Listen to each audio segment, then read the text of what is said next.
I'm Mo Barrow with the Discovery Files from NSF, the U.S. National Science Foundation. Footsteps. We do all manner of walking, rushing down city streets, along nature trails, simply navigating daily life.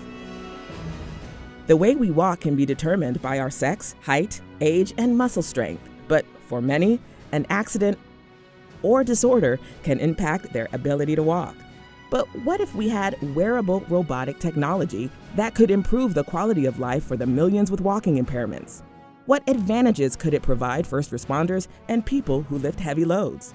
With support in part from the NSF, a team of researchers at Harvard University have developed a soft robotic exosuit that can adapt to the unique walking characteristics and needs of an individual user. The wearable technology supports mechanics of the user's joints and muscles.